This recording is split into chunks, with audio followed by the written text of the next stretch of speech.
মুসলমানের ছেলে skin tight গেঞ্জি জিন্সের প্যান্ট, না জানে সানা, না জানে দরুদ, না জানে তাহিয়াত, না তাশাহুদ, কোনো কিছুই মুখস্থ নাই, না সূরা মুখস্থ। ও যে ইমাম সাহেব যেই করে ও তাই করে।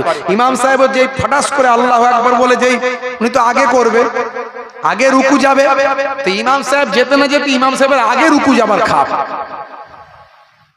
তখন পেছনের লোকজন সেই মাত্র নিয়ত করেছে, সানা পড়ছে, আর ও বেটা আগেই নিয়ত তো কিছু নেই। ইমাম সাহেব আল্লাহু আকবার, ও আল্লাহু আকবার যেই বলেছে ইমাম সাহেব রুকু, ও রুকু।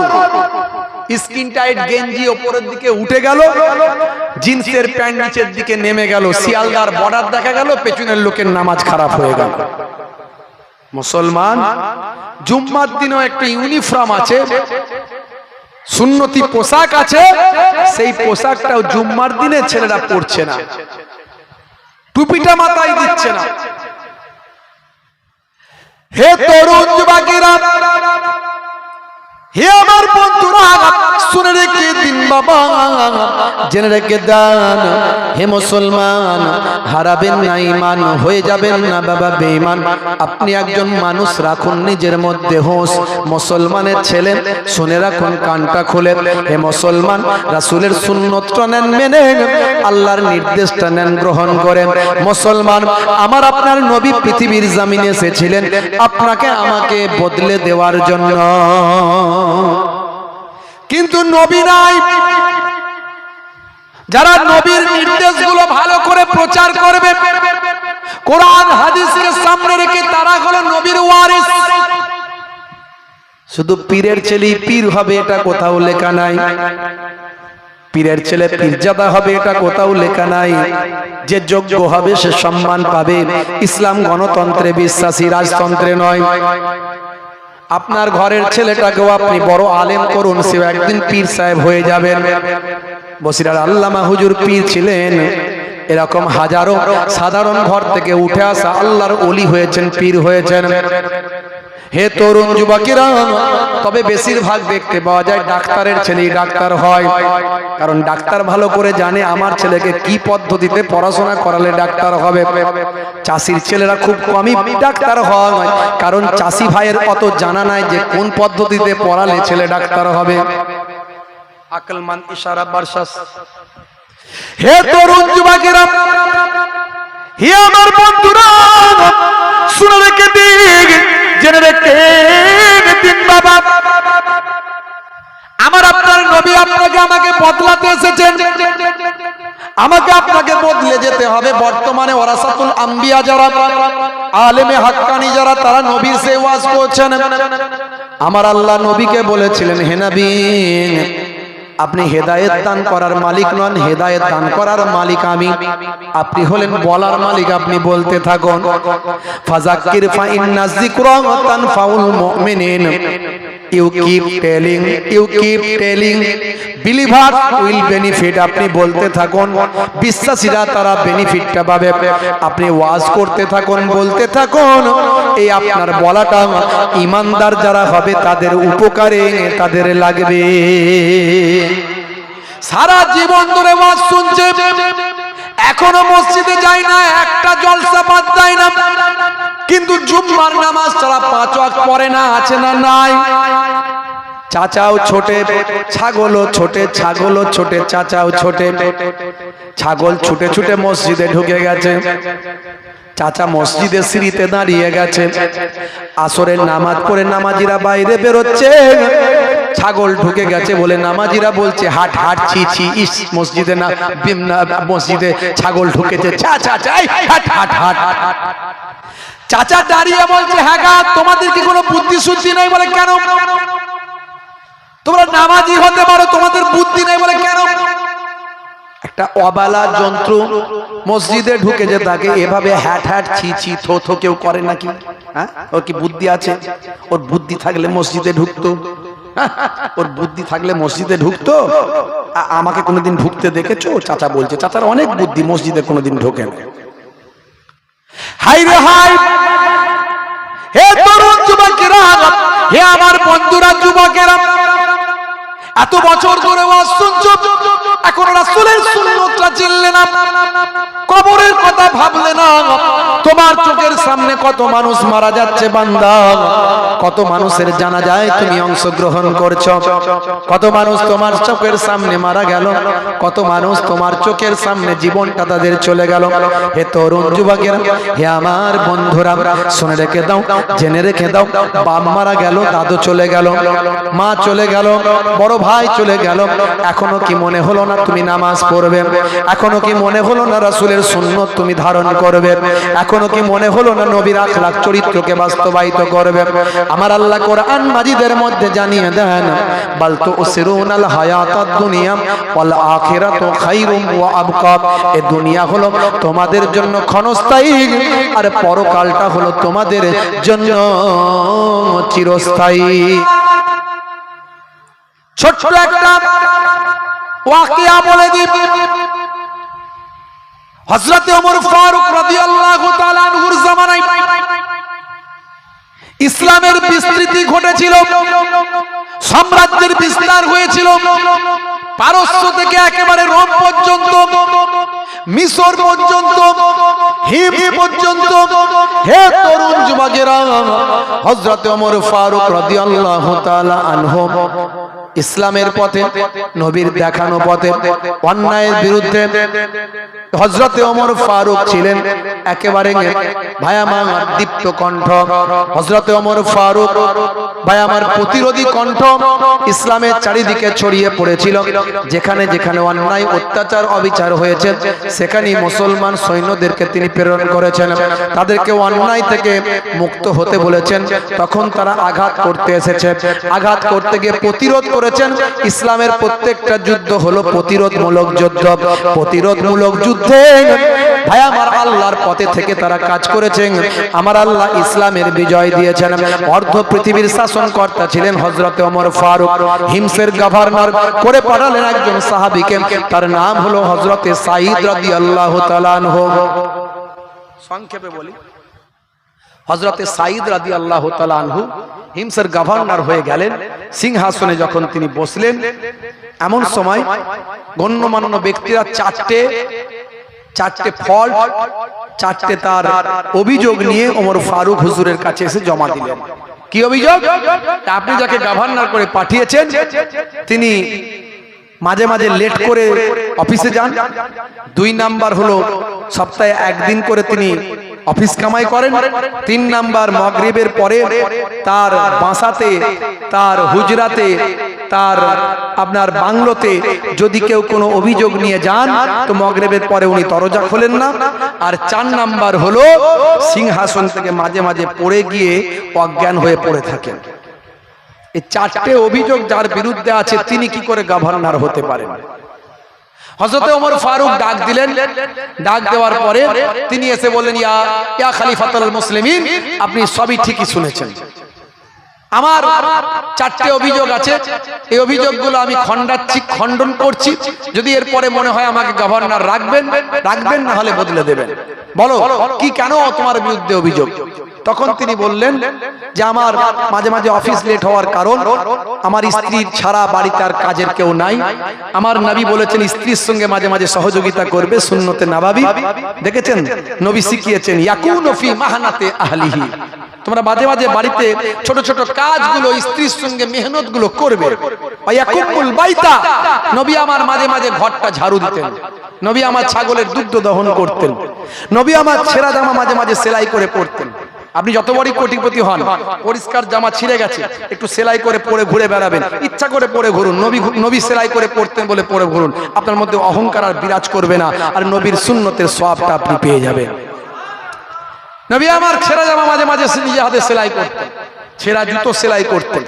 মাঝে মাঝে নবী আমার বাজারটা নিজে হাতে করে নিয়ে আসতেন। আপনি কত বড় সাহেব, ডাক্তার সাহেব, ইঞ্জিনিয়ার সাহেব, মাস্টার সাহেব, উকিল সাহেব, পীর সাহেব, হুজুর সাহেব, মৌলানা সাহেব, নবীর থেকে বড় সাহেব পৃথিবীর জমিনে কেউ হয়নি আর হবে না। ভাইরা আমার, সেই নবী স্ত্রীর সঙ্গে সহযোগিতা করতেন। হুজুর আমার বাড়িতে স্ত্রী, আমার কাজের লোক কেউ নাই, কাজের লোক রাখলেও তো বাইতুল মালের পয়সা দিতে হবে, তো সেই পয়সা আমি জনগণের পয়সা কেন কাজের মানুষকে দেব? তা আমি আমার বাড়িতে নিজেই একটু মাঝে মাঝে কাজ করি, তাই কাজ করতে গিয়ে একটু লেট হয়ে যায় কখনো কখনো। তখন বললেন, আরে এটা তোমার অপরাধ নাই, ঠিক আছে। তারপরে আবার হযরত ওমর ফারুক রাদিয়াল্লাহু তাআলা আনহু বলেন, দ্বিতীয়টা বলো, সপ্তাহে একদিন করে কেন তুমি অফিস কামাই করো? বলে, হুজুর একদিন করে আমার বাড়ির অনেক কাজ থাকে, আমার পোশাক আশাক বেশি নাই, বাইতুল মালের পয়সা দিয়ে আমাকে তাহলে পোশাক কিনতে হবে, আমি বাইতুল মালের পয়সা খরচা করি না, আমি জনগণের পয়সা খরচা করি না, আমার কয়েকটা মাত্র পোশাক, বাড়িতে অনেক কাজ থাকে, সপ্তাহে 6 দিন আমি জনগণের সেবা দিই, একদিন আমি নিজের কাজেতে প্রয়োগ করি, সময়টা কাটাই। তো যদি এরপরে বলেন যে হুজুর এটা অন্যায়, আমি মেনে নেব। ওমর ফারুক বলেন, না না ঠিক আছে, কোনো অসুবিধা নেই, এটা হতেই পারে, নিশ্চয় তোমার নিজের কাজ তো থাকবেই, সেটা তো করতে হবে। 3 নাম্বার তোমার অভিযোগ, কি অভিযোগ? না, তুমি সন্ধ্যার পরে, মাগরিবের পরে কেউ যদি তোমার বাড়িতে গিয়ে কোনো প্রয়োজনে যায়, তখন তুমি দরজা খোলো না। হে তরুণ যুবকেরা, এমন সময় হযরতে সাঈদ বললেন, হুজুর আমার সন্তান আছে, তাদেরকে ইলম শিক্ষা করানো আমার জন্য ফরজ। আল্লাহর নবী বলেছেন, উতলুবুল ইলমা মিনাল মাহদি ইলাল লাহাদ, মায়ের কোল থেকে মৃত্যুর আগে পর্যন্ত জ্ঞান অর্জন করতে থাকো। কোরআন মাজিদের প্রথম ওয়ার্ড হলো ইকরা, অর্থাৎ পড়ো। শিক্ষার গুরুত্ব ইসলামে অনেক দেওয়া হয়েছে। আল্লাহর নবী বলেছেন, তালাবুল ইলমি ফারিদাতুন আলা কুল্লি মুসলিমিন ওয়া মুসলিমাত, প্রত্যেকটা নরনারীর জন্য ইলম জ্ঞান অর্জন করা, শিক্ষা করা হলো ফরজ। আমার সন্তানদের আমি সময় দিতে পারি না, সারা দিন জনগণের ক্ষেত্রে সময় ব্যয় করি, তাই মাগরিবের পর থেকে আল্লাহর কোরআনের জ্ঞান, রাসূলের হাদিসের জ্ঞানটা আমার সন্তানদের জন্য আমি দান করি। এই সময় সারা দিন কাজকর্ম করার পরে, সারা দিন মানুষের সেবা দেওয়ার পরে, তারপরেও যদি মানুষ রাতের বেলা কোনো কাজ নিয়ে আসে, আমি দরজা খানা খুলি না। এটা যদি আমার জন্য অন্যায় হয়, তাহলে আমি মেনে নিতে রাজি। হযরত ওমর ফারুক বলেন, ঠিক আছে, তুমি ঠিকই করো, তোমার সন্তানদের জন্য সময় দিতে হবে, বাড়ির জন্য সময় দিতে হবে, সারা দিন তো জনগণের জন্য দিয়েছো, এটা তোমার জন্য কোনো দোষ নাই। 3টে মুক্তি পেলেন।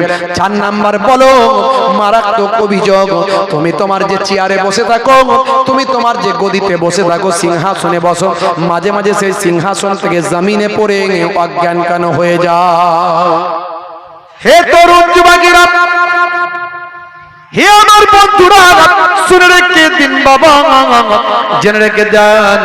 খুবই সংক্ষেপ করে বলে, হযরতে সাঈদ রাদিয়াল্লাহু তাআলা আনহু এই কথা শুনে ঝরঝর করে কেঁদে ফেললেন। বাপ, ও খলিফাতুল মুসলিমিন, ও আমিরুল মুমিনিন, শুনুন, তখন আমি মুসলমান ছিলাম না, ঈমানদার ছিলাম না।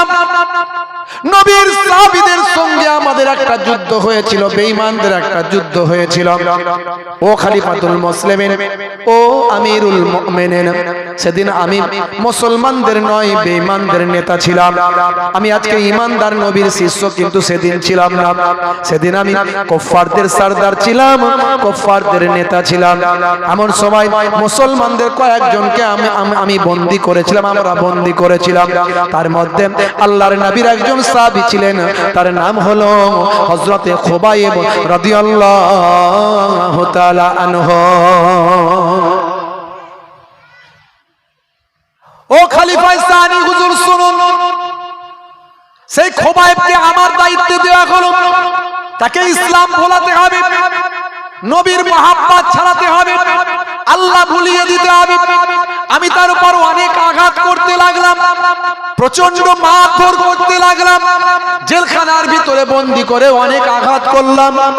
যতই তাকে কষ্ট দিই, যতই তাকে মারি, আঘাত করি, তার জবান থেকে সে শুধু আহাদ আহাদ আহাদ বলে আওয়াজ দেয়।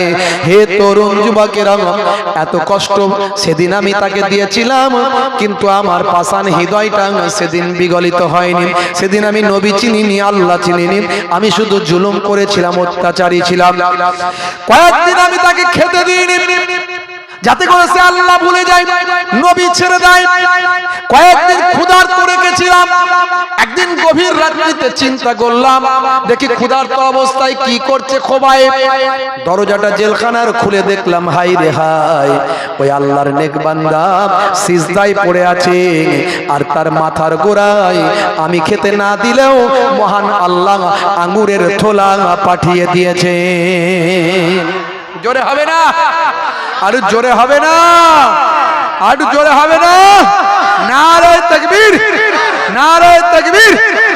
ভাইরা আমার, তরুণ যুবকেরা, খলিফা শুনে নিন কথাটা আমার। ছিল এক সাহাবী খোবাইব নাম। খলিফা শুনে নিন কথাটা আমার। ছিল এক সাহাবী খোবাইব নাম। যুদ্ধে সে বন্দী হলো মোর হাতেতে, কত জুলুম সইল ঘাত প্রতি ঘাতেতে। যুদ্ধে সে বন্দী হলো মোর হাতেতে, কত জুলুম ঘাত প্রতি ঘাতেতে। একদিন দেখি বন্দি ঘরেতে, খোদার কৃপাতে আঙ্গুর খাইছে। একদিন দেখি বন্দি ঘরেতে, খোদার কৃপাতে আঙ্গুর খাইছে। জান্নাতি খাবার দুনিয়াতে খায়, জান্নাতি খাবার দুনিয়াতে খায়। তাই দেখে জুলুম আরো বেড়ে যায়, আরো অত্যাচার বেড়ে গেল। শেষে পরামর্শ করলাম তাকে ফাঁসি কাস্টে ঝোলানো হবে। পরের দিনে তাকে খবর দিলাম, হে খোবাইব, তোমাকে ফাঁসি কাস্টে সকালে ঝুলিয়ে দেওয়া হবে। এ কথা শুনে তার মনে কোনো ভয় ডর দেখলাম না, তার মধ্যে আনন্দ বিরাজ করতে লাগলো। জিজ্ঞাসা করলাম, ফাঁসিতে ঝোলানো হবে তো আনন্দ কিসের? সেই সময় খোবাইব বলেছিলেন, হে বেঈমান, তুই জানিস না ঈমানদারেরা শহীদ হওয়ার পরে আল্লাহর জান্নাতে চলে যায়। জোরে হবে না? বন্ধুরা আমার, তরুণ যুবকেরা আমার, পরের দিন ফাঁসি কাস্টে নিয়ে যাওয়ার আগে, সুলিতে চড়ানোর আগে জিজ্ঞাসা করলাম, হে খোবাইব, তোমার শেষ ইচ্ছা কি?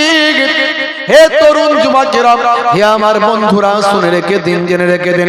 সেই সময় দেখতে পাওয়া যায় খোবাইব বলেছিলেন, ও সাইদ, হে বেঈমানদের সর্দার, হে সাইদ, আমার শেষ ইচ্ছা হলো দুটো।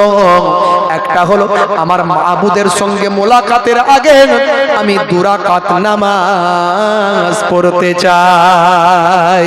আর একটা আমার শেষ ইচ্ছা হলো আমার সালামটুকু আমার নবীর দরবারে পৌঁছানো চাই। জোরে হবে না?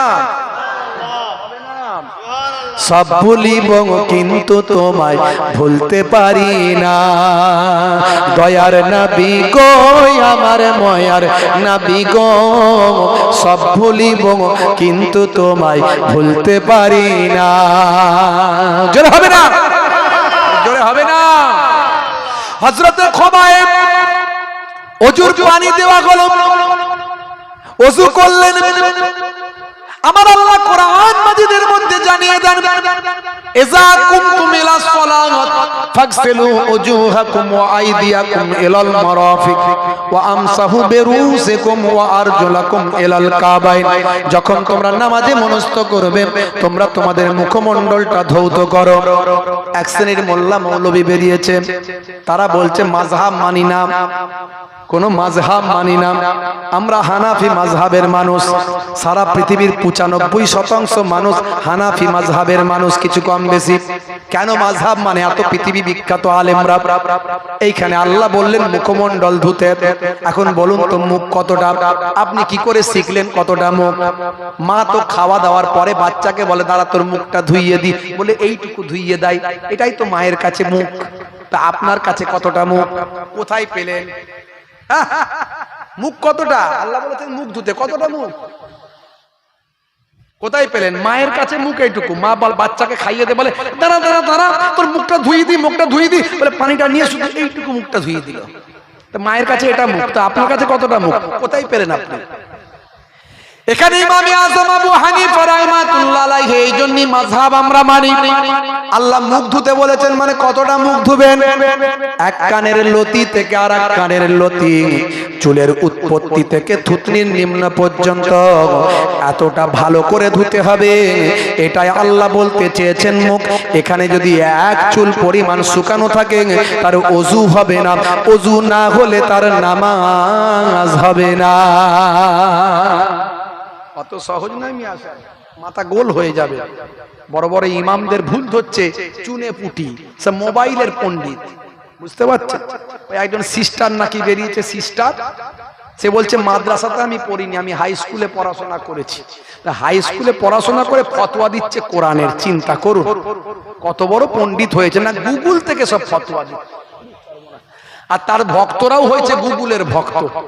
তাহলে এত বড় বড় ইউনিভার্সিটি, মাদ্রাসা, দারুল উলুম দেওবন্দ, নাদওয়াতুল উলামা, ফুরফুরা শরীফ, ফাতিহিয়া টাইটেল মাদ্রাসা, ভাই আমার জামে আজহার, কায়রো, মিশর, এত মাদ্রাসা, এত ইউনিভার্সিটির দরকার ছিল না, খালি মোবাইল থাকলেই তো হয়ে যেত।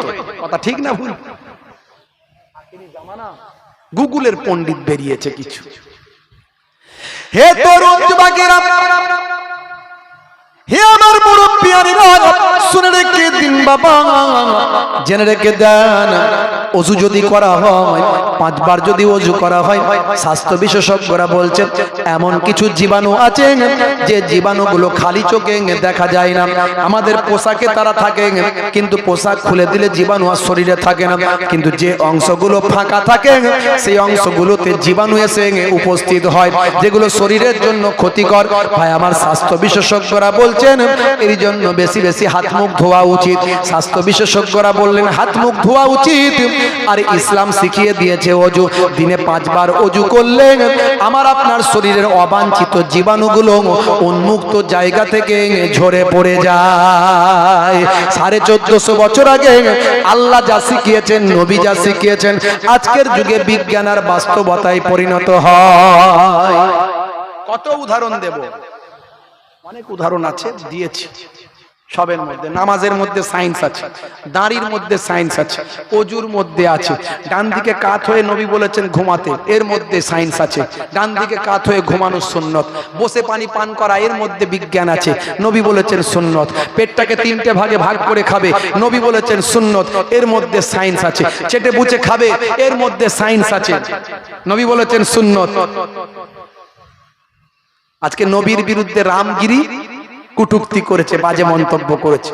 জ্যোতি, নরসিংহ, সরস্বতী, ভাই আমার, সে নবীর বিরুদ্ধে বাজে মন্তব্য করেছে। বলছে নবীর কারণেই নাকি সারা পৃথিবীতে এত হিংসা ছড়াচ্ছে, খুন খারাপি হচ্ছে। বলুন নাউজুবিল্লাহ।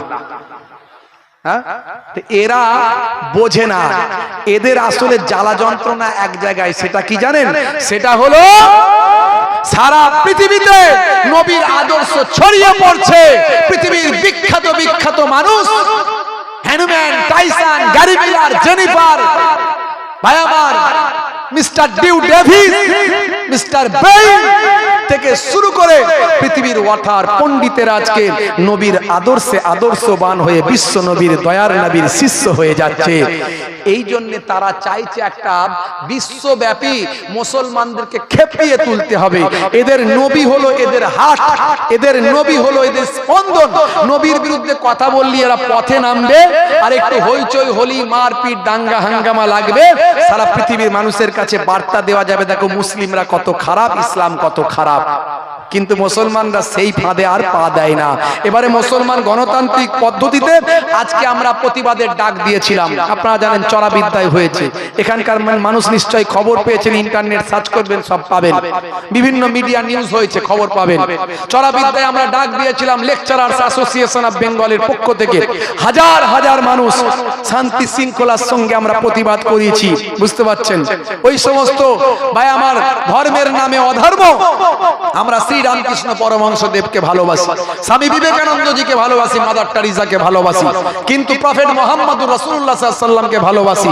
যে ধর্মেরই হোক না কেন, ধর্মের নামে অধর্ম যারা করে, ধর্মের নামের কুলাঙ্গার যারা, তাদের বিরুদ্ধে আমরা বজ্র কণ্ঠে আওয়াজ তুলি। এটাই আমাদের দায়িত্ব, এটা সারা বিশ্বের মানুষের দায়িত্ব। বাপেরা আমার, আজকে ইসলামের ডেভেলপমেন্ট, ইসলামের গ্রোথ তারা সহ্য করতে পারছে না, তাই তারা এইভাবে প্ল্যান প্রোগ্রাম তৈরি করছে। আমাদের তাদের ফাঁদেতে পা দিলে হবে না, তাদের চক্রান্তকে আমরা ধরতে পেরে গেছি।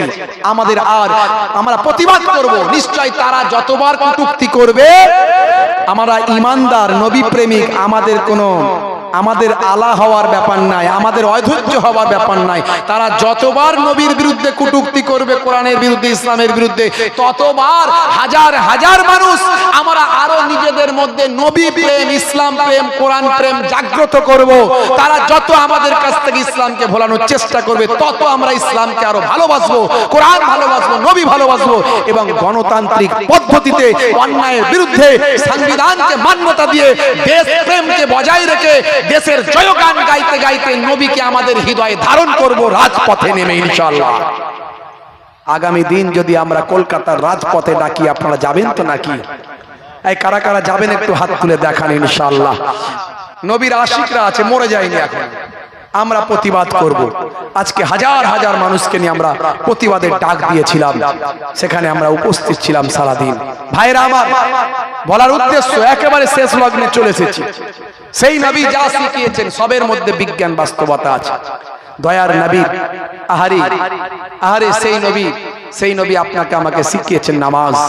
নামাজ ছেড়ে দেবেন না বাপ। হে তরুণ যুবকেরা, হযরতে খুবাইব আর একটা কথা বললেন, আমার নবীকে আমার সালামটুকু পৌঁছে দেবে। মারা যাওয়ার আগে নবী প্রেম কেমন দেখুন, কেমন নামাজকে ভালোবাসেন। হে তরুণ যুবকেরা, হে আমার বন্ধুরা, মুরব্বিয়ানেরা, নামাজটা পড়ার পরে সেই সময় হযরতে খুবাইব তাড়াতাড়ি গেলেন, ছুটে ছুটে গিয়ে ফাঁসি কাস্টে নিজের গলাটা লাগিয়ে দিলেন। ফাঁসি কাস্টে নিজের গলাটা লাগিয়ে দিলেন। হযরতে সাঈদ বলেন, আমি জিজ্ঞাসা করলাম, হে খুবাইব এত তাড়াতাড়ি করছো কেন মৃত্যুর জন্য? হযরতে খুবাইব বলে, হে জালেম, হে বেঈমানদের নেতা, তুমি জানবে না মুসলমান ফাঁসি কাস্টে ঝোলার জন্য তাড়াতাড়ি কেন করছে? মৃত্যুকে তারা কত ভালোবাসে, কত আলিঙ্গন করে, তাদের ঈমানি শক্তি কত তুমি জানো না? হে জালেমদের নেতা, শুনে রেখে দাও, জেনে রেখে দাও, আমি যদি মারা যাই এখন, আমি মারা যাওয়ার সঙ্গে সঙ্গে আমার আল্লাহর সঙ্গে আমার দিদার হবে, জান্নাত আমার নসিব হয়ে যাবে। জোরে হবে না? আরে জোরে হবে না? অবশেষে তাকে ফাঁসিতে চড়াই, মরার আগে সাবি নামাজ পড়ে নেয়। হেসে বলে নবীজির সালাম জানাই, ছুটে গিয়ে ফাঁসি কাটে মাথাটা গলায়। মোরা তখন জিজ্ঞাসিলাম, কেন ছোট ভাই? সে বলে, জান্নাত দেখিতে যে পাই। জোরে হবে না? জোরে হবে না? ভাইরা আমার, তরুণ যুবকেরা আমার, কেমন সাহাবীরা পাল্টে গেছিলেন। হযরতে সাঈদ বলেন, সেদিনের এই কষ্টের কথা, এই অভিজ্ঞতার কথা, আমার সেই অত্যাচারের কথা আমি সিংহাসনে বসে বসেও আমার মনে পড়ে যায়।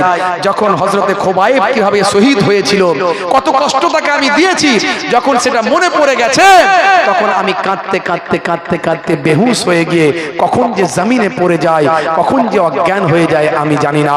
হযরতে ওমর ফারুক বলেন, বাবা খুবাইব, সেদিন আপনি বেঈমান ছিলেন, এখন আপনি ঈমানদার হয়েছেন। ইন্নাল ইসলাম ইয়াহদিমু মা কানা ক্বাবলাহু, ইসলাম মিটা দেতা হে আগলে গুনাহো কো। আমার আল্লাহ আপনার জীবনের গুনাহ মাফ করে দিয়েছেন, আপনি আর কষ্ট পাবেন না। ভালোভাবে সিংহাসন পরিচালনা করুন, মানুষের সেবা করুন। হযরত ওমর ফারুক তাকে আবার পুনরায় গভর্নরের আসন ফিরিয়ে দিলেন।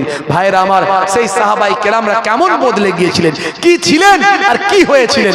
আর আমাদের কথা ভাবুন, আজকে মুসলমান এত ওয়াজ শুনছি, এত আলোচনা শুনছি, এত লেকচার শুনছি, এখন শাহরুখ খানের ভক্তই আছি, সলমান খানের ভক্তই আছি, হাতে বালা কানে দুল। হায় রে হায়, মুসলমানের ছেলে নামাজ নাই, তিরঙ্গা, গুটকা, জর্দা, খৈনি, পান, ভাই আমার সিগারেট, বিড়ি, মদ, মুসলমান জুয়া, তারি। ভাই আমার ফিরে আসুন, অল্প দিনের জিন্দেগি, গোর গোর সওয়াল, গোর গোর জবাব। আজ মারা গেলে কাল 2 দিন হয়ে যাবে, 3 দিন পরে আপনার খবর আর কেউ রাখবে না। আল্লাহর দরবারে গিয়ে আপনাকে একাকী ফায়সালা দিতে হবে, আপনার হিসাব কিয়ামতের দিনে হবে। যদি ভালো আমল করে থাকেন, কিরামান কাতিবিনা ইয়ালামুনা মা তাফআলুন, আপনার 2 কাঁধে সিসি ক্যামেরা বসানো আছে, 2 ফারিস্তা বসে আছেন, তারা লিপিবদ্ধ করছে। আমল নামা যদি ভালো হয় জান্নাত দেওয়া হবে, ডান হাতে আমল নামা পাবেন, জান্নাত হবে। আমল নামা খারাপ হলে চিরশাস্তির জায়গা পেয়ে যাবেন। আজ থেকে প্রতিজ্ঞা করুন, 1 ঘন্টার আলোচনা ওয়াজ শুনলাম, হৃদয়টা বিগলিত হলো, আজ থেকে প্রতিজ্ঞা করুন যে আমি নামাজ ছাড়বো না। আর সবচেয়ে বড় সুন্নত, এত সুন্নতের কথা বলেছি, সবচেয়ে বড় সুন্নত হলো মুখের দাড়ি। মুখের দাড়ি, কবরে গেলে কোনো সুন্নত দেখা যাবে না, একটা সুন্নত দেখা যাবে, সেটা হলো মুখের দাড়ি। আমি বলছি না আমি মোহেবুল্লাহ হুসাইনির মতো বড় দাড়ি রাখুন, বড় দাড়ি রাখুন, আমি বলছি না। আপনি এখনই ছোট দাড়ি রাখুন, ছোট দাড়ি রাখুন। Something is better than nothing. নাই মামার চেয়ে কানা মামা ভালো। আপনি ছোট দাড়ি রাখুন। দাড়ি রাখতে আপনার লজ্জা লাগছে, কিসের লজ্জা? দাড়ি তো মুখের জন্য সৌন্দর্য, মুখের ফ্যাশন। নায়ক গায়ক খেলোয়াড় প্লেয়াররা রাখছে, বিরাট কোহলি রেখেছে, হরভজন সিং, লিওনেল মেসি, হাসিম আমলা, ভাই আমার মঈন আলী খান, কত নেতা কত মন্ত্রী মুখে দাড়ি রেখেছে। আপনার লজ্জা কিসের? আপনি ছোট হলেও রাখুন, কিন্তু নবীর ভালোবাসায় রাখুন, ফ্যাশন মনে করে নয়। কোন নায়ক গায়ক খেলোয়াড় প্লেয়ার রেখেছে বলে নয়, বিরাট কোহলি হরভজন সিং রেখেছে বলে নয়, নবীর ভালোবাসায় রাখুন। আজ আপনি দাড়িটা রেখেছেন নবীর ভালোবাসায়, বড় রাখা আপনার হলো না, তার আগে মৃত্যু হতে পারে। কবর যখন চলে যাবেন, মুনকার নাকির ফারিস্তা এসে বলে মান রব্বুকা, দেখতে পাবে মুখে দাড়ির দেখা, হতে পারে ওই দাড়িটা হবে নাজাতের জারিয়া। দুটো জিনিস নিয়ে যান, এক হলো নামাজ, দুই হলো দাড়ি। 80 থেকে 90% অপরাধ আপনার কাছ থেকে সরে অটোমেটিক চলে যাবে।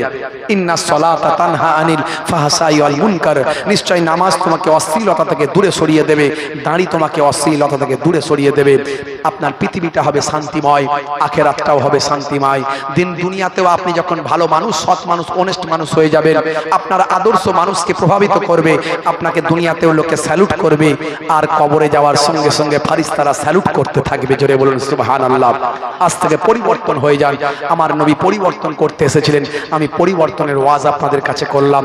আল্লাহ রাব্বুল আলামিন আপনাকে আমাকে উভয়কে কবুল করুন, বলুন আল্লাহুম্মা আমিন, বলুন আল্লাহুম্মা আমিন। পৃথিবীর শ্রেষ্ঠ আলোচনা হলো নবীর আলোচনা। এটা আমি বলছি না, আল্লাহর কোরআন বলছে ওয়ারাফানা লাকা যিকরাক। হে নবী, আপনার আলোচনা হলো পৃথিবীর শ্রেষ্ঠ আলোচনা। সেই শ্রেষ্ঠ আলোচনায় শ্রেষ্ঠ মানুষেরা দান করে, শ্রেষ্ঠ আলোচনা তৈরি করার ব্যবস্থা শ্রেষ্ঠ মানুষেরা করে, নবী প্রেমিকরা করে, নবীর আশিকরা করে। পৃথিবীর শ্রেষ্ঠ আলোচনার জায়গা, পৃথিবীর শ্রেষ্ঠ নবীকে ভালোবাসতে নবীর আশিকরা পারে। আছেন কোন আশিক আল্লাহর নবীকে ভালোবেসে বাপ কবরে চলে গেছে, মা কবরে চলে গেছে, কারবারে ব্যবসায় উন্নতির জন্য, ছেলে মেয়েদের হায়াত দারাজির জন্য, শিক্ষার জন্য, স্ত্রী ছেলে মেয়ে বিবি বাচ্চা নিয়ে সংসারে শান্তির জন্য, ভাই আমার কাজ কারবারে উন্নতির জন্য, অসুস্থতা থেকে সুস্থ হওয়ার জন্য নবী বলেছেন ইন্নামাল আমালু বিন্নিয়াত, নিয়তের উপর আমল হয়, তোমরা নিয়ত করে করে দান করো। সেই শ্রেষ্ঠ নবীর শ্রেষ্ঠ আলোচনার মজলিসে শ্রেষ্ঠ মানুষ কে আছেন? নবীর আশিক। একজন ভাই আছেন দাতা ভাই, ধনী ভাই, জ্ঞানী ভাই, নবীর আশিক, নবীকে ভালোবাসেন, দয়ার নবীর মহব্বতের মানুষ। আছেন কোন বান্দা নবীর জন্য 5,000 টাকা উৎসর্গ করতে পারেন, যে বিশ্ব নবীর ইসালে সবে 5,000 টাকা আমি দেব? আছেন কোন বান্দা যিনি প্রথম হাত তুলবেন